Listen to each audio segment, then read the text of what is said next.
Are you already recording? Oh, okay. So basically my story starts in February of 2011.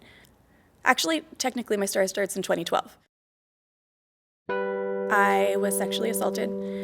It just took away my sense of security. I was scared to leave my apartment because I was scared of it happening again. I was scared to be alone, but at the same time, I didn't even want to be hugged. I didn't want to be touched. I remember coming to church, and it was actually a year after the event, and so it was going to trial, and I was a mess. I was having to talk about what was done to me, the humiliation, the fear, the everything that happened, the ugliness.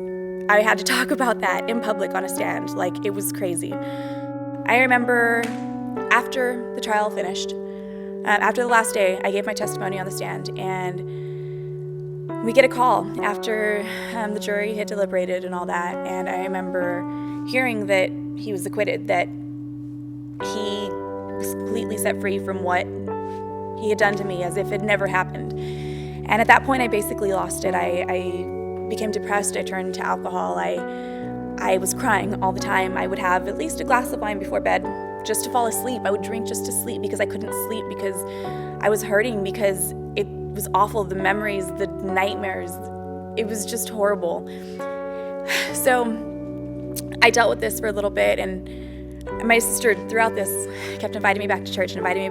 And so I came, and I remember the exact day. It was April 22nd, 2012, and I remember being in service and PJ having an altar call, and I remember raising my hand to rededicate my life to God, and it was amazing. I remember feeling that tug, like, okay, trust me, I've got this. And so I raised my hand in church, and I came up to the front for prayer afterwards, and it was pretty much, that was the turning point in my whole life.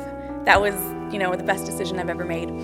So from that point, I got connected with College and Career Bible Study, and I was coming, and I remember one Tuesday,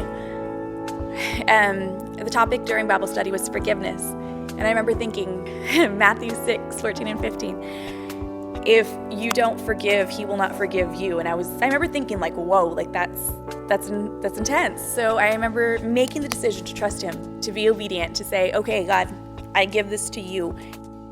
I remember just this weight being lifted off me. Like, it allowed God to just take these chains of bondage off me, and it was freeing. It was really amazing. So I never thought that I would be where I'm at today. Knowing him and having a relationship with him like I do, it's kind of amazing, and I'm so excited to see how much further and how much closer that I can get to him, and how much more he's going to ask me to trust him and ask me to be obedient to him. And I'm excited about that, because our God is amazing. We serve such a wonderful God, and we're his children, and he wants us to be made whole and to be made new. And yeah, could not imagine things any other way.